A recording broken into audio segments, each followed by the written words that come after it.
For this panel starting now. And I just want to point out that on this discussion panel alone, there's around $8 to $9 billion worth of capital being represented by the family offices on stage. So I hope you enjoy their comments. And if we could quiet down for Camille, he's going to be taking the microphone now, but just out of respect for him, if we can just quiet down the room, it'll help get the next panel started. Thank you.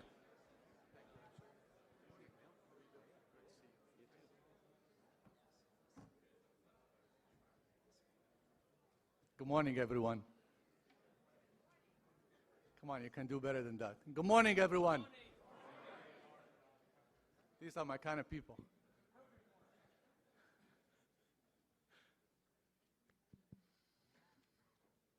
I'm happy to be here one more time. And I also like to welcome everyone who took the time and made the effort to, during this weather in New York. I mean, someone asked me outside, what's the temperature in Dubai? I said today is like 87, and this we consider spring over there. So here in New York, it's fun. I put my wardrobe to work, and I make sure that the coats, the boots, and the scarf, they always stay here. So welcome, everyone, and we're looking forward to have a great panel.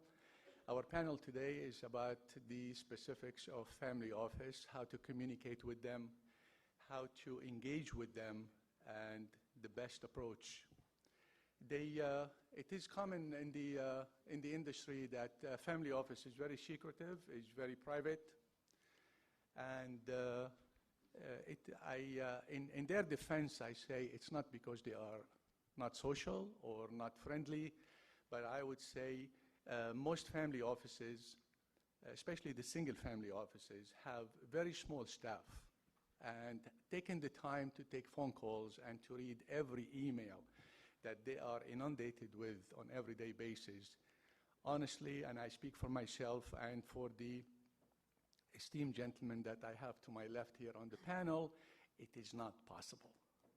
So today, in our conversation with the panelists, we are going to try to uncover the easiest and the shortest method to engage with them, to understand their objectives, and also to ensure that any deck or any pitch that we send them, they will be looking at, and hopefully there will be a follow-up. I'd like to give an opportunity to the panelists to introduce themselves and to also get the conversation started.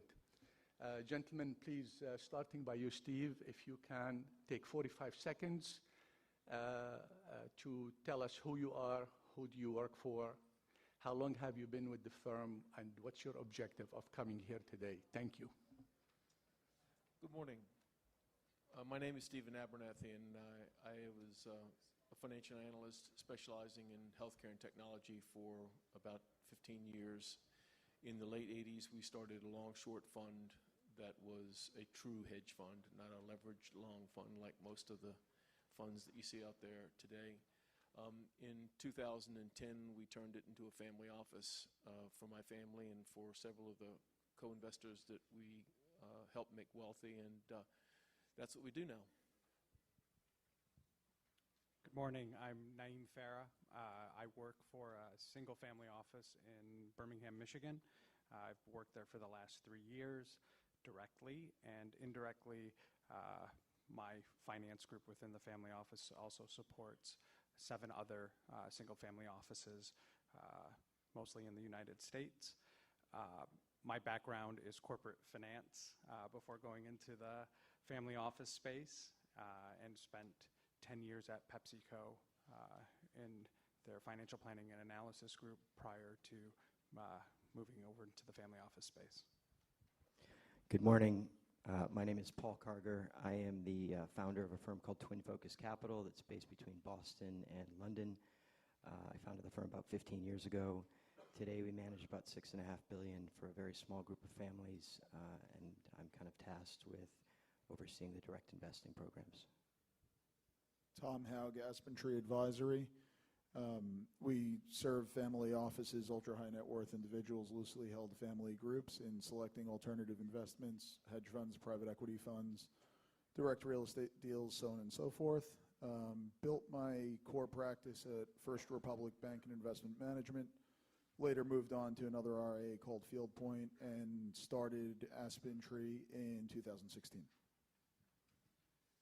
Rob Sinclair. I work for a single-family office and a few other connected family offices for the last couple of years, collaborating with them and doing deal flow and risk analysis.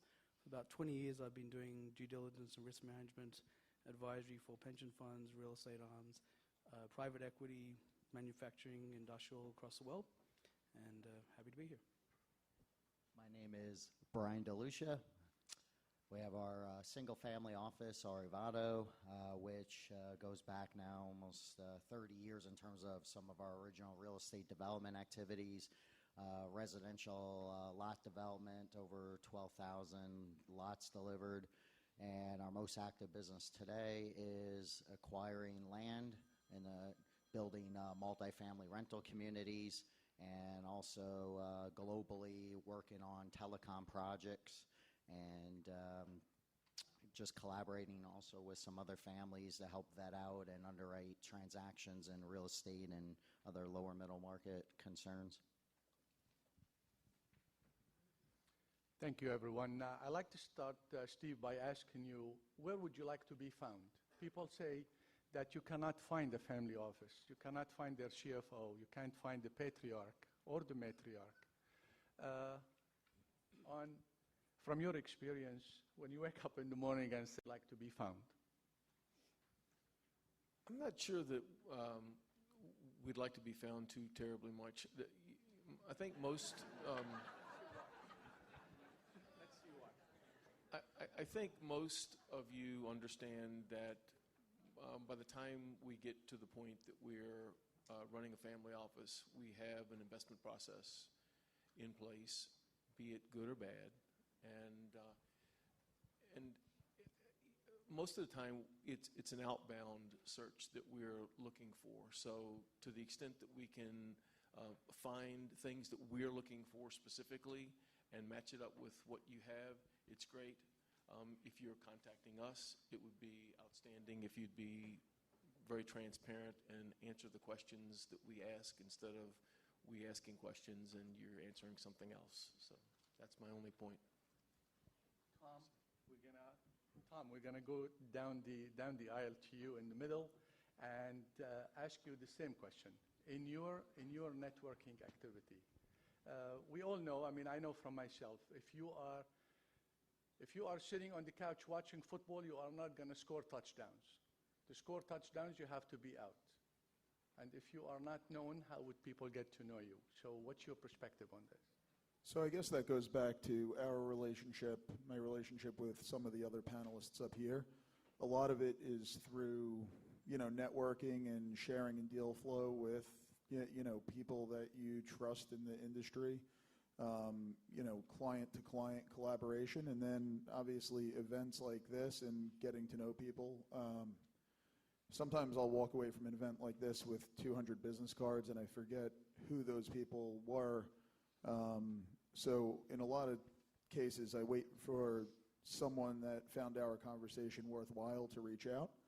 And then I would also say a lot of what I have looked at historically has came from spin-outs, so people that were at a fund that we invested in, and now they're launching their own fund, and we always look for the new young alpha-generating manager. Thank you. Robert, where does the relationship start? Some people think it is the cold call. Others, they think it's the teaser that they send you by email, or when they find you on social network, which we on the panel, we agreed outside that none of that is viable. For you, where does the relationship start? Honesty. Being honest. Robert. Being honest and being real. If you come to me and try to do a pitch or try to sell me something straight away without learning who I am, what I want to do, how I do things, it's not going to work. You need to learn me, and I need to learn you, and if there's something that's going to match together and work well, great. But don't do a pitch. Get to know me, and I want to get to know you, and then we'll see what happens. Paul, how would you weigh on the same question? I'd agree with the rest of the panelists. I'm in a position like many other allocators where I'm pitched all day long. I get the one-page email flyers. I get the blasts. I get all the inbound stuff in LinkedIn, and as has been set up here, we have a process for good or for bad, and you really need to kind of understand your target. I think these the blast emails just don't work. If it's an oil deal from Texas and I'm in sitting in Mayfair in London or in Back Bay in Boston, I mean, the first thing I ask myself is how the hell did it miss all the other oil guys in Texas? So, it's really about understanding who your audience is, and as has been said, most of our ideas are outbound. We're networking with other family offices, other investors that are aligned with us. Naeem, you are a developer from the Midwest and from the state of Michigan. Do you focus only on the state where you work, or you also go beyond your geographical box when you engage with a new contact or a new sponsor? We tend to focus on the Midwest. We don't, not to say that we aren't opportunistic, and if something really attractive comes along, we definitely will entertain it. But we tend to play in the area that we're comfortable in, and we know the Midwest. So we'll delve out of Michigan, definitely, but we like to stay within the Midwest territory. Would you share with us like a deal size that you will be most interested? Sure. So real estate or just deals in general, we'll write checks most likely up to $15 million. We will on private equity deals. We're looking for more established businesses, maybe doing a little bit 1 to 3 million in EBITDA. But so if you're looking more for angel investing and that type of investment, that's really not the space that we play in. Thank you. Brian, you focus on multifamily and on land deals. There is a misconception in the market, or at least an understanding, that family offices only work within the space. Family offices have preference to work with family office. What's your take on the matter? Oh, absolutely. Certainly I believe there is a lot of collaboration among families that are maybe in the same industry, or they want to diversify a little bit into a different industry. Maybe you have an oil and gas family that wants to get a little bit of diversification. So certainly there's a collaboration there, and there's a little bit of more of a like-minded approach, between both parties compared to, if you have, a pure, let's say, land developer who reaches out to you and they primarily been doing some, smaller deals, and now suddenly, they want to try to, partner up. And, a lot of times there might not be that alignment of interest there. And I think that's a very, very underrated factor, is that you have to, if you're going to, if you're not a family office and, you're a, industry professional, in, let's say, land and real estate, and you're approaching a family, definitely the most underrated aspect is looking at what you're bringing to the table and what is that ultimate alignment of interest, with somebody like, one of our companies.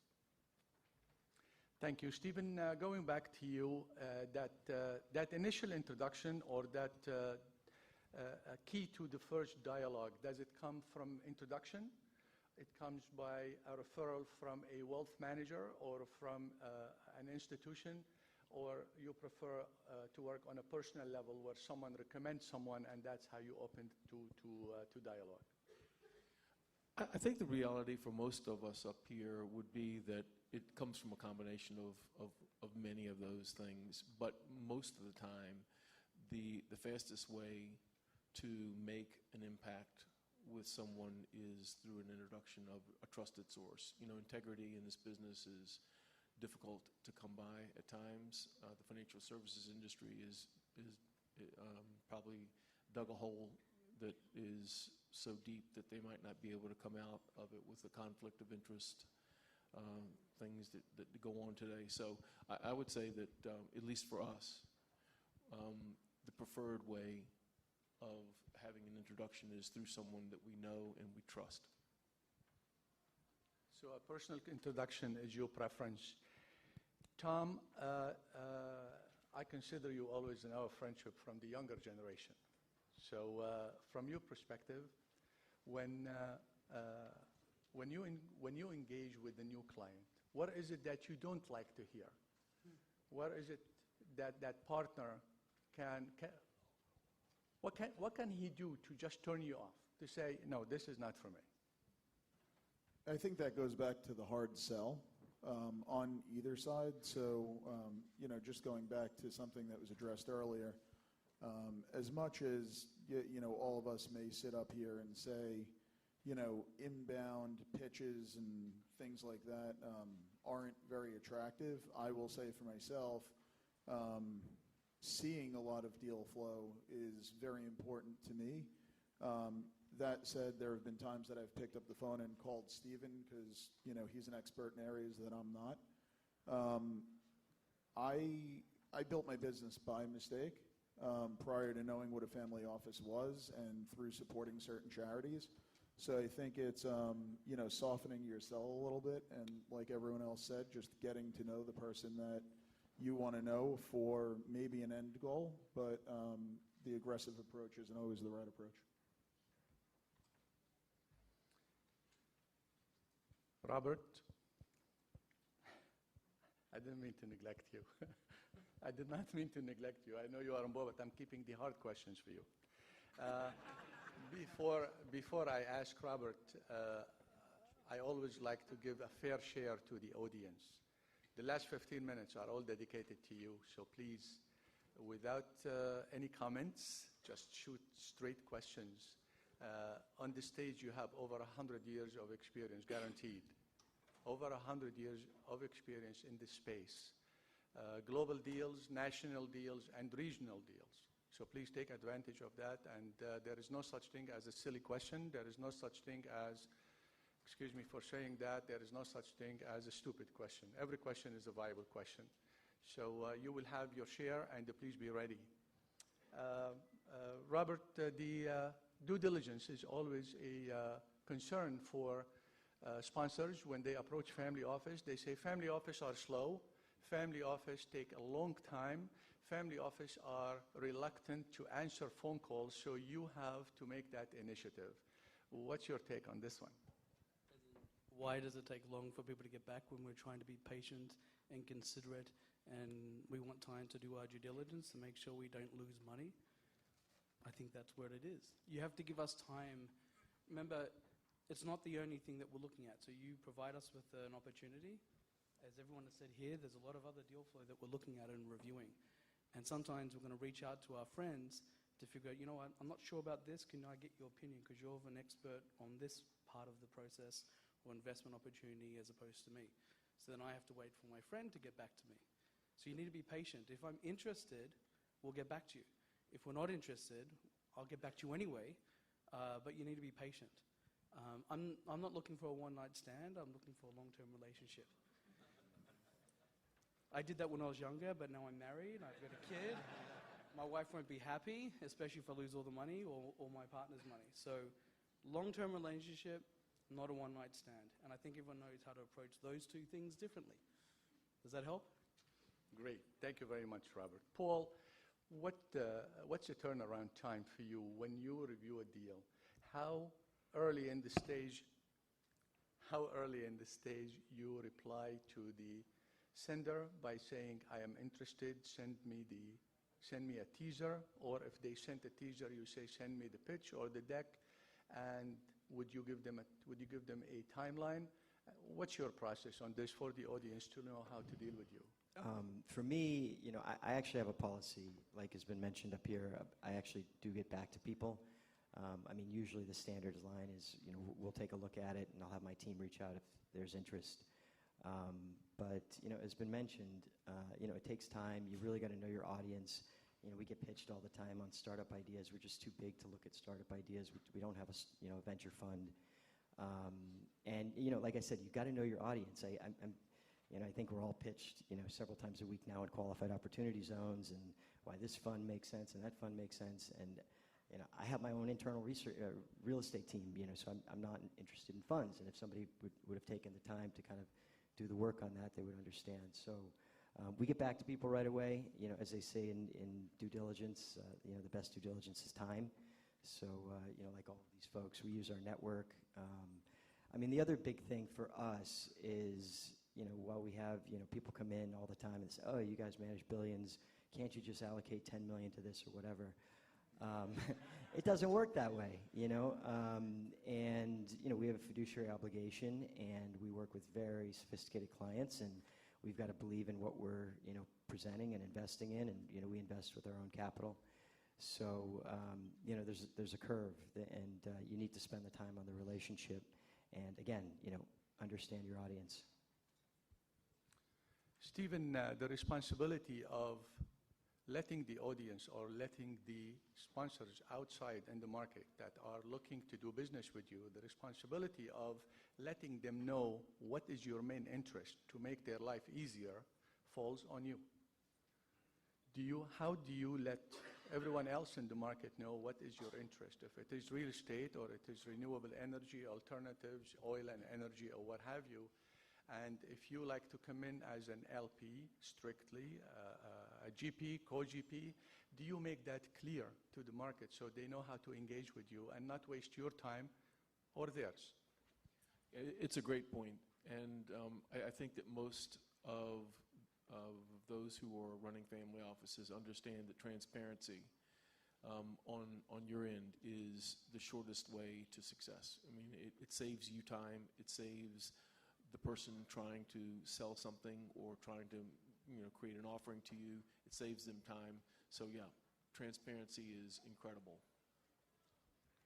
So how do you let the public or the people in the space know? Is it through a website or through your CFO or through your wealth manager, through the law firm that represent you? What is the vehicle or the medium that you use? It's a conversation. So as you all know, that chaos and crisis is an everyday event. Uncertainty is the only certain thing that you have to rest on in a family office. So from time to time, there will be an interest in real estate. From time to time, there will be an interest in deep value. In the next 3 or 4 years, all of you will be interested in bankruptcy, for sure. You'll see. So it really is a conversation, and it's because the job load at a family office is family by family by family. Beautiful. Sorry for the interruption. Richard, how much time you have? 10 minutes. Tom, I'd like you to also give us your perspective on the same question that I asked Stephen on how do you let people in the space know what's your focus and what's your appetite for the year, or what's your current business model that you are following? I think it's an ongoing process of getting to know managers, and if today isn't the right time, kind of putting that information in a place that you can mine at a later time when you do have a need to allocate to a manager with that strategy. And monthly updates are great. A lot of the time we get monthly updates, we stick them in a folder. We don't necessarily look at them, but then we do have a database where we could go back and look at that manager universe within that strategy at the time of need. Thank you. At this point, I see that we have 8 minutes and 5 seconds. I'd like to open the floor for the audience. And is there a microphone on the floor? Then maybe you have to speak as loud as you can, please. Go ahead.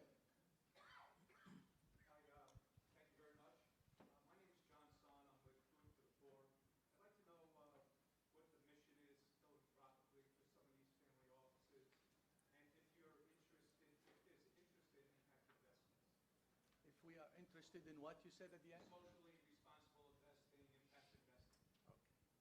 Anyone like to touch on this? Robert, go ahead. Yeah, okay. So we're involved in a philanthropic endeavor right now. It's giving water to disadvantaged people in Africa. We help with some money, but also with technical advice. So absolutely. Gives back. You also get to learn and meet experts in different fields. So we give back monetarily, we help people who need it, and we also learn that we have people around that know something that we don't. Help Sir, everybody. I'd like to turn the question back at you and say, what's your return expectation on impact investing? Well, how do you measure that? 1 second. Well, we're looking for an 8% rate of return on those investments. Thank you. Robert, same question, go back to you.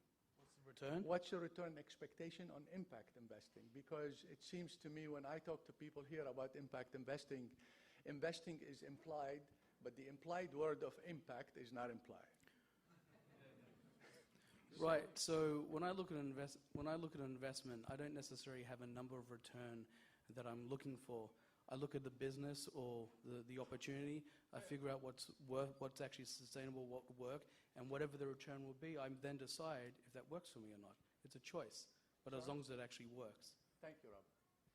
I think what's most helpful is What's the question, sir? the question is when you're looking at your asset allocation models for the year, do you start in the December or January, and if so, what are you looking at during the course of that asset allocation, putting that asset allocation model together? Paul, you want to touch on that? Sure. We're in a unique situation, perhaps, versus some of these other single-family offices up here because we work with multiple families. So we have, investment policy statements in place. We have, various buckets of allocations across the asset spectrum. But for all the families we work with, we know every year when we're coming in what our kind of illiquid budget is. We pay a lot of attention to kind of scheduling out what our existing privates are, across all different types of illiquids. So we know what our future commitments are. We know we can conservatively estimate when we're getting capital back. So we know for XYZ family, we've got $10 million in 2019 to allocate. And then, from the investment team, we're constantly, we've got a handful of themes that we're exploring, and we figure out how that may or may not fit with each one of the families. Thank you, Like Paul. qualified opportunity zone, or may work for some, cannabis may work for some, so. Thank you. There is a gentleman there. Go ahead. Hi, my name is Gabriel Draven. The first speaker, Alex, talked about unicorns, and they are out there. And I'm getting the sense from all of you, you don't like hard pitches. How would you reconcile those two things? Because you might have a Pinterest. How would you reconcile that? Ryan? I'll Go ahead. take that one. I think the most important thing first is you have to get yourself in the door. Like we mentioned, we all see a lot of transactions. A lot of times, for maybe every 100 or so, we may write that one or two checks ultimately. So I think the most important thing is looking at people. And sometimes if you're talking about a unicorn, and I hate throwing that term out, but usually if there's a unicorn, there's somebody behind it, a person, a human being that has an it factor to them. And I think if they approach you in a very concise manner, and you get that sense of that it factor from them, now you get from what you call that tall stack onto the short stack of what we're going to look at. And at that point is where you get maybe more into the pitch and the micro level details of what the transaction is, what the business is, the fundamentals behind it, and what you're seeking, and ultimately what are you proposing. So most importantly, as I said, you have to get onto that short stack first, and there has to be some type of component that gets you there, and that's often the people. Thank you, Brian. Thank you. Gentleman in the back by the wall. Hello, my name is Dennis. I'm a real estate developer in New York. I have a question to essentially each of you. What's your goal, like is set by your stakeholders? I mean, as an example, I would say not to lose money, beat the inflation, or like make 10% a Stephen? Everyone's goal up here is to ensure that we don't have to go and make it again. So, we don't want to get wealthy. We want to kind of stay wealthy. So that's the first goal, I think. So, keeping up with inflation is absolutely critical, and so real estate is a good place to be. Just to continue. You're lucky, Stephen, you're lucky you are not in India because the inflation is in the hundreds. So that will be a lot of investment. The gentleman there, go ahead.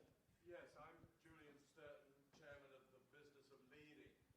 You guys have all had a very good relationship you've built with wealth families. A couple of you mentioned that there's a certain way that you've gained that kind of trust. Stephen, you've mentioned it, which is a trust through a recommended advisor. Robert, you mentioned, well, don't give me a pitch. Get to know me. What would be, on each of yours behalf, what would be the one key that has acted as a common feature of which, when you represent yourselves, that feature has got you in touch with the wealth families? Tom. For me, it's been charity.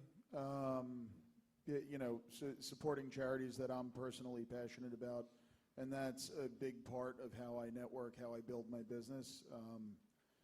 And then more than that, I would say it's broad networking in very different rooms. So rooms that are focused on real estate or hedge funds or private equity funds or an annual Pershing conference or something like that.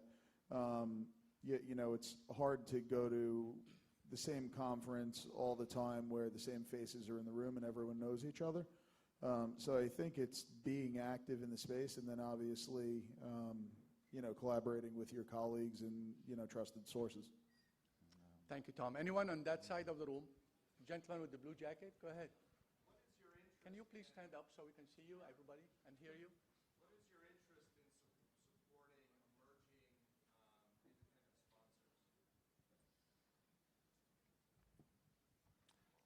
Paul? I think it's very bottoms up. I think it's kind of relationship and opportunity driven. So, I have a couple of partners in some private equity deals that were emerging. They started building a relationship with me, showing me opportunities 6, 7 years ago.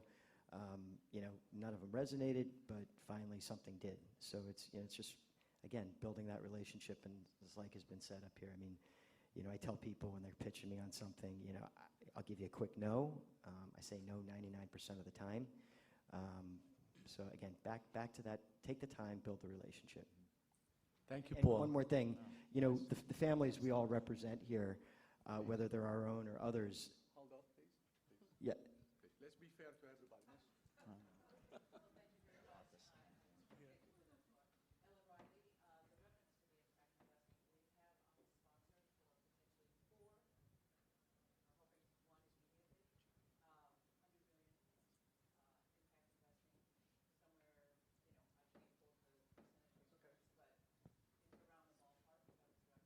What's the nature of your organization? Is it a philanthropy? It's actually, we're asking for returns. It's both debt, it's a debt only, and the income above the debt repayment reserves would be used for public good or for gap management around education in the U.S., workforce training, and rebuilding infrastructure, fiscal. Beautiful. Thank you. Thank you very much for your interaction. And I'm going to ask Richard Wilson to dedicate an event just really for ESG and for impact investing, because there is a lot to discuss. Richard is nodding. That means it's already on his agenda, so please wait for it. Gentleman there, go ahead. Yes, my name is Bill Stanford. I'm the former CEO of Property Shark. If you all in real estate probably are aware of that company. I've been spending the past 15 years of my life working in PropTech and being one of the leaders in that area. And at this point in time, I'm beginning to work on raising capital for a fund. I think it was Paul, I can't see behind the thing, was saying that Paul, can you please stand up for him? he's not interested in Here's Paul. He said he's not interested in funds, right? And I don't want to waste his time, right? So that's a big deal. So I don't want to talk to any family offices not interested in funds. And how do I know that? That's why I asked them earlier to identify the mediums that they use to make themselves known. And as you heard, different individuals on the panel had different approach to the matter. I personally work on, we are a single family office out of Dubai, and I work strictly on global investments and in global capital placement. Now, I make that obvious. If you give me a deal in the best area in a gateway city versus a deal where I can connect our family with another global family, if it is from Asia or from Central Europe or the USA, I definitely like to put my expertise in what I know best, which is structuring global deals. But that doesn't mean I will turn down a deal here in the US. So for the gentlemen here in the panel, they were clear. Some of them, I think Tom said that he is open and he is socially active and he attends a lot of events. And he would invest with funds, and you would also invest as a co-investor or in direct investing. Brian, what would you say to the gentleman? I was going to comment that there's a lot of people out there certainly raising funds or creating a fund structure because they just assume that's what we need to do. Nonetheless, we're not a passive investor into any funds. However, I do like to sit down with managers for the fact that if there is conceptually some type of alignment of interest, let's look outside the fund structure to see where there's a potential relationship that could be brought together. So it's not always just the fund structure. It's just getting to know the people and the conceptual business model and explore from there what the relationship's going to be. Well, maybe for the sake of fairness, I'm going to ask every panelist with the yes or no to answer your question. Stephen, fund or no fund? It's not the fund, it's the fees that we don't want. So, Okay. Naeem? No, we only do direct deals. Paul? Whether you're buying or selling, you're always selling. Tom? Both. Robert? Come on, Robert. You can do better than that. Come on. Yes or no? Both. Both. Brian, you already And we're said. direct, yeah. The lady in the back, you were raising your hand. Go ahead, miss.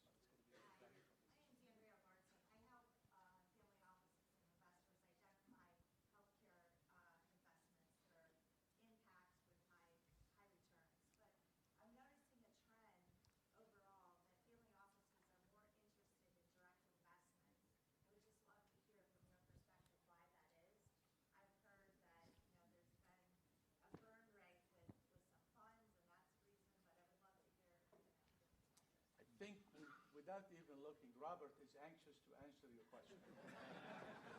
Yeah, goes back to the fund. So when I said both, it only has, I'll invest in a fund if it actually makes sense and the fees are low, but you make a lot of profit and what have you. A lot of people tend to charge management fees. It's very, very high, and a lot of us can do it by ourselves at a lower cost of capital. So then why would we do that if we can do the same thing at a lot cheaper? And then a 1 or 2%, if you do compound interest, I'm sure you can get an Excel spreadsheet and do it over 50 years. It's an amazing thing. Ladies and gentlemen, I'm getting sign signals from the back. You cannot see. They've been telling me for the last 5 minutes that my time is up. I've been trying to ignore that digital red watch from here. There will be the panels. They will all be standing outside. There will be more questions, and definitely there will always be more questions. Yes, sir? You still insist?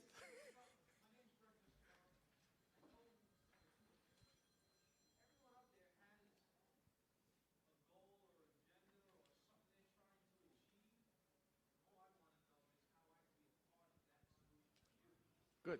We're going to have great. Come have a We're gonna Stand in have line them- outside. We're gonna have all of them congregate outside in order not to distract the next panel and to be fair to everyone.